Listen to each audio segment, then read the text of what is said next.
Convidando o candidato Geraldo Alckmin por favor, a entrar aqui no estúdio para a nossa entrevista. Vai ser a terceira entrevista da semana. Bem-vindo, candidato. Muito obrigado pela sua presença. O senhor pode tomar assento aqui. Muito bem. O Jornal Nacional hoje está dando sequência à série de entrevistas ao vivo com os principais candidatos à presidência da República mais bem colocados na última pesquisa Datafolha de intenção de votos. Luiz Inácio Lula da Silva, candidato do PT, aparece em primeiro lugar na pesquisa, mas o ex-presidente não pode dar entrevistas por determinação da Justiça. Ele está preso em Curitiba, condenado por corrupção passiva e por lavagem de dinheiro. A ordem dessas entrevistas foi determinada em sorteio com a presença dos assessores dos candidatos. Na segunda-feira esteve aqui Ciro Gomes, do PDT, ontem Jair Bolsonaro, do PSL, hoje é a vez de Geraldo Alckmin, do PSDB, como dissemos, e amanhã Marina Silva, da Rede.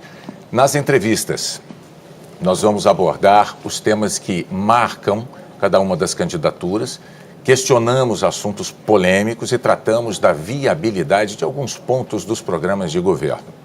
Na semana de 17 a 21 de setembro, os candidatos mais bem pontuados pela pesquisa Ibope ou Datafolha mais recente da ocasião também vão estar no Jornal da Globo.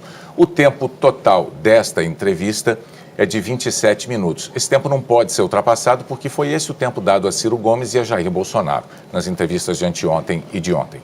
Ao fim, o candidato terá mais um minuto para dizer que Brasil ele quer para o futuro e o tempo começa a ser contado a partir de agora, Renata. Boa noite novamente, candidato. Eu vou começar... Boa noite, Renata, Bonner, todos os telespectadores. Eu vou começar essa entrevista falando de alianças políticas. Nessa campanha, o senhor fez aliança com partidos do chamado Centrão, que os críticos acusam de fazer o famoso toma lá da cá. Partidos esses que têm 41 investigados pela Lava Jato. 41 investigados, candidato. Como é que o senhor explica isso para os eleitores quando as pesquisas mostram justamente que eles querem formas mais republicanas de se fazer política e apoiam o combate à corrupção? Olha, Renata, primeiro é importante, todos os partidos têm bons quadros. Então fui buscar no Progressista, que é um dos partidos que nos apoiam, a mais respeitada mulher senadora da República, Ana Amélia. Nós temos bons quadros em vários partidos. E precisamos ter maioria para fazer as mudanças que o Brasil precisa. Quem prometer mudanças sem construir maioria é conversa fiada. Ou nós vamos continuar nesse marasmo que está o Brasil, ou nós precisamos fazer reformas. O Brasil precisa das reformas. E eu estou explicitando o que eu vou fazer. Reforma política, exatamente para não ter 35 partidos, reduzir o número de partidos, reduzir voto facultativo, importante, voto distrital, proibir coligação proporcional. Está falando dos investigados. Mas os partidos têm bons quadros. Quem é investigado vai responder por isso. Eu vou dar um exemplo para você. Em São Paulo, o PTB, que foi meu aliado, o secretário da Justiça é do PTB. Quem é o secretário da Justiça? Márcio Elias Rosa, membro do Ministério Público, o ex-procurador-geral do Ministério Público de São Paulo. Todos os partidos têm bons quadros. Mas então vou também dar um outro exemplo para o senhor, por exemplo, falando, um dos seus aliados nessa eleição é Fernando Collor de Mello, do PTC. Eu vou ler o histórico dele aqui. Já sofreu um impeachment por denúncia de corrupção, todos os brasileiros sabem bem. Na Lava Jato, ele é réu por corrupção passiva, lavagem de dinheiro e organização criminosa. Ele ainda é investigado em mais 4 inquéritos. Numa entrevista que o senhor deu no Bom Dia Brasil, deixa eu só terminar, perdão. Numa entrevista que o senhor concedeu até para mim mesmo no Bom Dia Brasil, em 2006, quando o senhor foi candidato à presidência da República pela primeira vez, o senhor disse para mim o seguinte: na política é importante... Em política é importante, palavras suas, diga-me com quem andas e eu direi quem és. O senhor repetiria hoje essa frase tendo ao lado Fernando Collor de Mello, por exemplo? O PTC não me apoia, ele apoia outro candidato. A coligação do PTC não é com o PSDB. A minha coligação tem 8 partidos, não está o PTC. Então não me apoia, não está na minha coligação. A coligação ela é importante porque o Brasil tem pressa. Quem assumir em janeiro, 1º de janeiro, precisa ser rápido. aproveitar a força do voto, a força do povo para fazer as reformas rapidamente. Mas então, o que o senhor tem a dizer sobre esses investigados que eu mencionei, os 41 investigados na Lava Jato? O que a sociedade, o que quem está nos assistindo quer? Quer que haja investigação, transparência, puna quem precisar ser punido e absolva quem deve ser inocentado. É isso que precisa ser. O Brasil, o governo funcionar, o país crescer, defendo a Lava Jato, defendo as investigações, então é importantíssimo que elas ocorram e a sociedade vai amadurecer, nós vamos sair desse episódio melhor. Mas quero dizer aqui o que disse o diretor-geral da Polícia Federal, se não mudar o sistema político, não vai melhorar. Há um princípio em medicina que diz, suprima a causa que o efeito cessa. O sistema político nosso faliu, não pode funcionar com 35 partidos. Por isso, a primeira reforma que vou fazer é a reforma política. E vou ter maioria, porque o presidente é o líder, ele tem candidato. Volta a repetir a tal frase, né? Volto a repetir e vou governar, Renata, com os melhores quadros de todos os partidos que estiverem conosco. Mas então, candidato, o senhor tem dentro do seu próprio partido, diga-me com quem andas e te direi quem és. Dentro do seu partido, o senhor tem Aécio Neves e tem Eduardo Azeredo. Ambos com envolvimento em casos de corrupção. Eduardo Azeredo condenado, cumprindo pena. Aécio Neves tem contra ele uns vídeos muito eloquentes, muito explícitos, né? O senhor tem dito que é a favor da Lava Jato, o senhor é a favor do combate à corrupção. Como presidente do PSDB, por que é que o senhor não pediu, não propôs até agora a expulsão desses dois elementos do seu partido? Olha, Bonner, primeiro, o Aécio não foi condenado. Ele está sendo investigado e vai responder para a justiça. Nós não passamos a mão na cabeça de ninguém. Quem errou, paga pelo erro. Quem foi absolvido, será absolvido. O Eduardo Azeredo, ele já está afastado da política há muito tempo. Mas ele continua integrando o partido. Mas já está afastado da política. Aliás, ele vai sair do PSDB, não precisa nem expulsar. Candidato, não há nenhum incômodo, nenhum constrangimento de manter Eduardo Azeredo dentro do PSDB. Eu tenho que perguntar ao senhor o seguinte, a ética que o PSDB defende com tanta veemência e cobra com tanta veemência de partidos adversários, não vale para os próprios tucanos do PSDB? Vale, e nós não vamos para a porta de penitenciária para contestar a justiça, não transformamos réu em vítima, não desmoralizamos as instituições. E não expulsam um condenado o Aécio como Neves Eduardo era o Azeredo. presidente do partido, ele foi afastado da presidência do partido. Nunca me passou pela cabeça ser presidente do PSDB. Eu só fui eleito presidente do PSDB porque ele foi afastado. O partido fez o que tinha que ser feito. Afastou, fez nova eleição, elegeu uma nova direção partidária e o Aécio responde na justiça. E Eduardo Azeredo, candidato? O Eduardo Azeredo já está afastado da vida pública há quase 10 anos. O senhor está dizendo, então, como presidente do PSDB, que nem passa pela sua cabeça tomar a iniciativa de pedir a desfiliação, o desligamento dele do seu partido. Ele vai pedir o seu desligamento. Mas eu queria dar uma palavrinha sobre ética, que acho que essa é uma questão central. Eu fui deputado estadual, 2 vezes deputado federal. Poderia estar aposentado, recebendo como deputado desde os 50 anos de idade. Não recebo 1 centavo. Sim, candidato. A lei, só para concluir, a lei permite, nem tudo que é legal é ético. E política é uma atividade essencialmente ética. Quem não tem compromisso com a ética tem que estar fora da política. A ética vai permear diversas questões aqui nessa entrevista, né? Pois é, até a propósito disso, 3 delatores de uma empreiteira narram pagamentos de caixa 2 para campanhas do senhor em 2010 e 2014. Um dos delatores, inclusive, dá detalhes de um encontro onde teria sido acertado esse dinheiro ilegal. Ele diz que o senhor entregou a ele um cartão do seu cunhado, recomendando que tudo poderia ter acertado entre os dois, entre o delator e o seu cunhado. Quando confrontado com isso, o senhor sempre diz que não é verdade.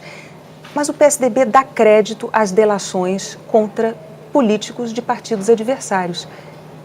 Por que ela seria falsa para o senhor, com relação ao senhor, e verdadeira para opositores do senhor? Renata, primeiro, total transparência. total compromisso com a investigação. Isso é mentira. As minhas campanhas sempre foram feitas de maneira simples e rigorosamente dentro da lei. Nunca teve cartão nenhum. Aliás, a própria pessoa que fez essa delação, ela nem participou da reunião, ela mesma diz. A minha família, ninguém participa de governo. A minha mulher trabalha comigo há quase 40 anos como voluntária. Então, é importante separar o joio do trigo. Há uma tendência de misturar tudo e não é correto e não é verdade. Os três delatores, nesse caso, contam a mesma história, inclusive um deles dá detalhes disso. Seu cunhado recebeu pessoalmente o dinheiro. O senhor disse, então, que é mentira. É mentira, e por que seria verdade delações contra integrantes de partidos opositores ao senhor? Não estou eu que não estou dizendo. Não, Renata, não estou eu que estou dizendo que é verdade. É a justiça que está dizendo. Nós temos que respeitar a justiça. Não sou eu que estou dizendo se é verdade ou não é verdade. O que a sociedade quer? A sociedade quer julgamentos, candidato. A sociedade quer que as investigações ocorram, que haja transparência, que quem seja inocente seja inocentado, quem seja culpado pague pelo seu erro. É isso que nós queremos no Brasil. É uma prudência que, para os tucanos, o PSDB tem, e não foi tão prudente assim quando os acusados ou delatados eram de outros partidos, tenho que dizer. Não, mas nós sempre respeitamos a justiça, sempre respeitamos a justiça e defendemos a investigação. Nós vamos permanecer nesse terreno da corrupção porque é um tema que no Brasil, infelizmente no Brasil hoje, é um tema que se impõe muito. O seu secretário de Transporte, Laurence Casagrande, está preso, né? Ele é suspeito de fraude em licitação na obra do Rodoanel. Em própria defesa, ele diz que ele tentou evitar o aumento do valor da obra pleiteado pelas empreiteiras envolvidas, porque elas alegavam que havia surgido rochas enormes que dificultavam o trabalho delas. Laurence Casagrande diz, então, que o pagamento a maior no contrato contra o qual ele tinha se insurgido, esse pagamento acabou sendo determinado por um órgão terceiro, uma junta arbitral que estava prevista em contrato, uma junta de especialistas, estava prevista em contrato para casos de mediação de conflitos entre as partes. Muito bem, isso é o que diz Laurence Casagrande, que está preso. Mas, no inquérito da Operação Pedra no Caminho, o gerente de uma empreiteira disse que Laurence Casagrande teve uma reunião com diretores de empreiteiras para, segundo o relato dele, e eu vou ler aqui as palavras dele, para, aspas, melhorar o valor do contrato de forma irregular. Estamos falando da obra do Rodoanel. Laurence Casagrande, seu secretário de Transportes. Dizem este mesmo gerente e outros 2 funcionários que não havia nenhuma dificuldade extra que justificasse o aumento do valor dessa obra. Isso é criminoso, candidato. No entanto, e é preciso dizer, esse é o relato de testemunhas. Eles não são delatores, são testemunhas. Diante deste quadro, o senhor tem reiteradamente feito uma defesa enfática do seu secretário de Transportes, Laurence Casagrande. Esta defesa que o senhor faz é coerente com o seu discurso de combate à corrupção? Absolutamente coerente. Quero falar aqui com quem está nos assistindo. Eu assumi o governo em 2011, o governo do Estado de São Paulo, nomeei um promotor de justiça, aliás, mais do que promotor, um procurador de justiça do Estado para secretário de Logística e Transporte do Estado. Ele escolheu o Laurence Casagrande, que é um homem sério, correto, para presidente da Dersa. Ele foi o presidente da Dersa, fez uma belíssima obra. O Rodoanel está terminando.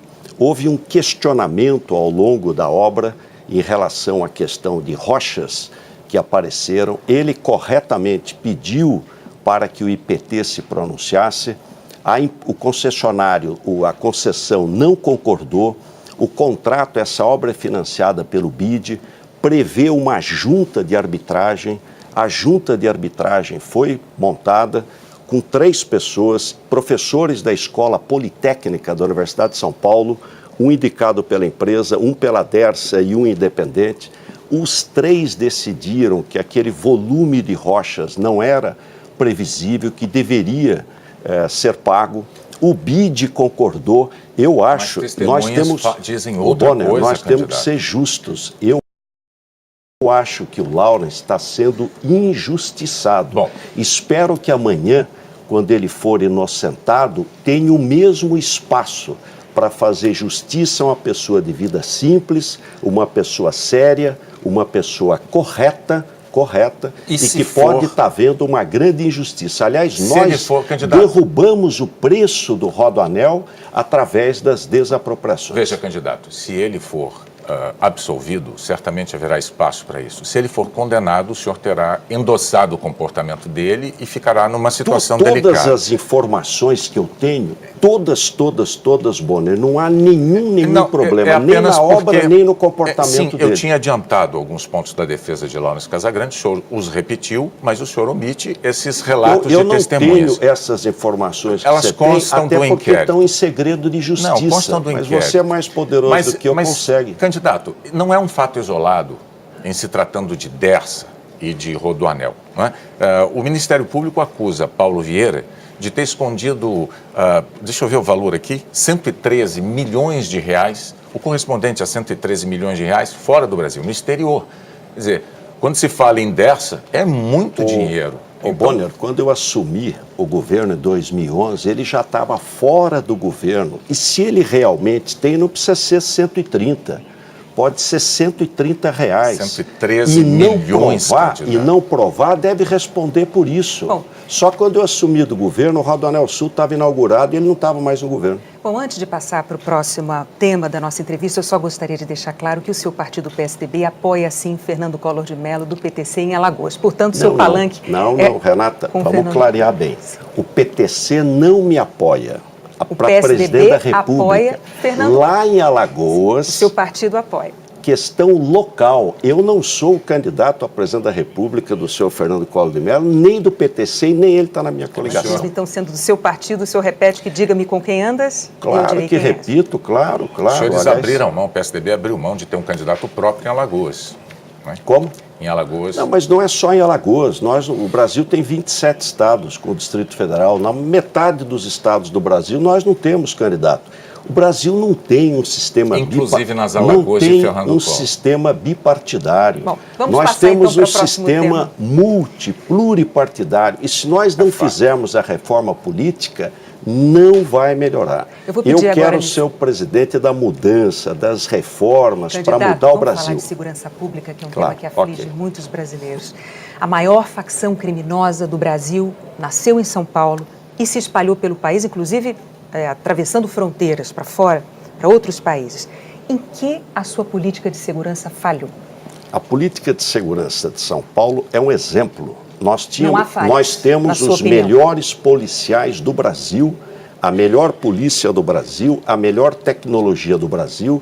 Tínhamos em 2001 13 mil assassinatos por ano. Reduzimos para 12, 11, 10, 9, 8, 7, 6, 5, 4. Mas muitos especialistas... O ano passado, 3.503 para 45,5 milhões de habitantes. São Paulo é maior que a Argentina. Sobre essa queda na taxa de homicídios, muitos especialistas que estudam o assunto dizem que ela se deve mais ao fato dessa facção criminosa ter eliminado os rivais, dominado o crime no Estado, do que propriamente a ação da polícia. Mas é inacreditável alguém dizer que 10 mil pessoas deixam de ser mortas por ano e que a culpa disso, ou melhor, a proposta disso é o crime que fez. Mas o que você tem? Então você acha que não há falhas com relação ao surgimento dessa maior facção criminosa do país? Olha, quando o Fernandinho Beiramar, que é aqui do Rio de Janeiro, o governo federal não tinha onde colocá-lo,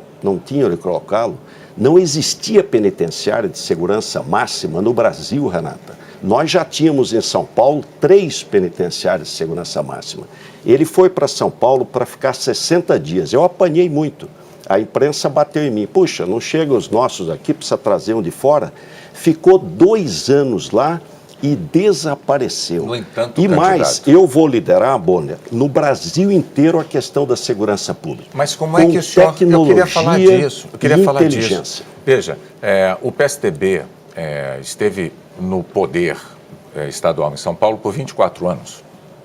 Em 24 São Paulo anos, é um exemplo, superávit primário, melhor saúde, melhor educação, as melhores estradas. É um exemplo para o Brasil. Mas para quem olha o que aconteceu com essa facção criminosa em São Paulo, haverá de notar que, mesmo presos, líderes, chefes dessa facção continuaram a comandar o crime de dentro da cadeia, candidato. Um dos líderes do crime organizado ficou 5 anos em RDD. Você sabe o que é RDD? O crime ficar não 22 anos na cana, não toma nem sol, não tem visita íntima, isolamento absoluto. O comando dessa facção criminosa continuou de dentro da cadeia. O senhor nega essa realidade? Claro, mas é óbvio. Isso aí são coisas que vão sendo repetidas e acabam virando verdade. Explica para mim, como é que no Brasil tem 30 homicídios por 100 mil habitantes e no mesmo país, no país que tem a maior população, tem 8 homicídios por 100 mil habitantes? A maior facção criminosa do Brasil, nascida em São Paulo, com seus líderes ou chefes presos em São Paulo, continua operando, se expandindo pelo Brasil e fora do Brasil, e não tem comando de dentro das cadeias, sem bilhete apreendido, dentro de vaso sanitário, não tem. Nada. Nós temos scanner, nós temos controle, nós temos penitenciária de segurança máxima antes do governo federal. Tem regime disciplinar diferenciado, isolamento absoluto. Mas então o que Tanto é que nós reduzimos... Como a própria polícia encontra bilhetes encontrados em vasos sanitários, escutas feitas pela própria polícia. Você sabe quantos presos nós temos em São Paulo? 228 mil presos. Nós temos 22% da população brasileira, 35% da população carcerária. São Paulo prende, cana dura. E eu, sendo presidente da República, vou mudar a lei de execuções penais, acabar com essa saidinha toda hora, endurecer pena, tecnologia, polícia de fronteira, combate. Qual o problema do Brasil? É droga. É tráfico de droga e tráfico de arma. Os estados estão enxugando gelo. Isso é tarefa federal. Tráfico de drogas e tráfico de armas. Nós vamos criar uma agência geral de candidatos. Já há algumas eleições, candidatos têm concordado com esta tese, o problema é executá-la. Mas, enfim... Claro, e vou executar. Como eu fiz em São Paulo, vou fazer no Brasil. Vamos lá. Vamos ver ainda coisas que o senhor fez em São Paulo. Vamos falar de mobilidade urbana, transporte público, isso interessa a milhões e milhões de brasileiros, não apenas de São Paulo. Nós vimos no projeto Brasil que eu quero, certamente o senhor acompanhou, os brasileiros manifestando os seus desejos, né? E eles reclamaram muito de obras abandonadas pelo país. Isso é uma queixa generalizada no nosso país. O seu governo deixou de entregar 2 obras de mobilidade muito, muito importantes e de vulto. Uma delas, a linha Ouro do metrô, né? Ela tinha previsão de entrega em 2014. A outra, já mencionamos aqui, o Rodoanel, que começou, o trecho fundamental dele, é uma obra que começou no século passado, 1998, ainda não está concluída. Com esses atrasos, como é que o senhor vai convencer o eleitor de que o senhor vai botar nos trilhos a questão da mobilidade no país inteiro, candidato? Olha, primeiro o Rodoanel foi entregue, o Rodoanel Oeste, interligando 5 autoestradas, o Rodoanel Sul, chegando ao Porto de Santos, Anchieta e Imigrantes, de obra, né, o Rodoanel Leste, chegando a saída aqui para o Rio de Janeiro, e o ano que vem entrega finalmente e termina os 180 quilômetros de anel metropolitano. Eu peguei o governo com 60 estações de metrô. Vai terminar o ano com 89. Em 8 anos, em plena crise, sem um centavo de ninguém, nem de prefeitura, nem do governo federal, sozinho, nós fizemos quase 50%. Aliás, quero dizer que depois de amanhã, sexta-feira, mais 4 estações de metrô vão ser inauguradas em São Paulo na linha 5. Estação Hospital Servidor, Estação Hospital São Paulo, Estação Chácara Clabim e Estação Santa Cruz. Então o assunto agora é a habitação, candidato. Simultaneamente todas as obras de trem e de metrô. Ok, vamos avançar para a gente poder abarcar o maior número de temas possível. Vamos falar de habitação. O último levantamento de déficit habitacional no estado de São Paulo revelou uma falta de 1.300.000 moradias. Em 2011, esse déficit era menor. Ele passava um pouco de 1 milhão de moradias, ou seja, a situação se agravou durante o seu mandato como governador. Como é que o senhor vai convencer o eleitorado de que o senhor vai enfrentar o problema, a questão da moradia no Brasil inteiro com eficiência, dada essa situação? Olha, primeiro, São Paulo é o único estado do Brasil que investe 1% do ICMS só para moradia. Nós entregamos 120 mil unidades habitacionais, único. Fizemos a primeira PPP do país de habitação para revitalizar o centro de São Paulo, em frente à Sala São Paulo. Construções pelo CDHU, complementamos os recursos do Minha Casa Minha Vida através do Casa Paulista. Mas o déficit, todo né? De 1 milhão e 300 Não, mas não é só em São Paulo, no Brasil inteiro.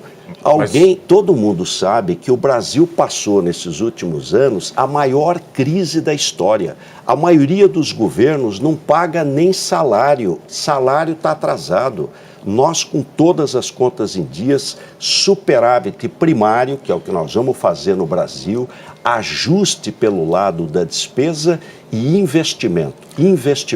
E confiança, trazer confiança para o Brasil voltar a crescer. Esse ritmo de entrega de moradias que permitiu que o déficit habitacional do Estado de São Paulo aumentasse ao longo do seu governo, esse ritmo o satisfaz?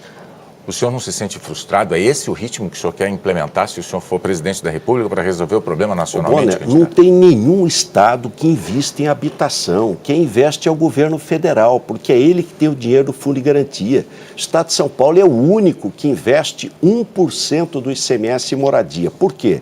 É moradia para você, que ganha 1 salário, 2 salários, poder ter acesso à casa própria e emprego na veia. Eu vou fazer um grande canteiro de obras, Bonner e Renata.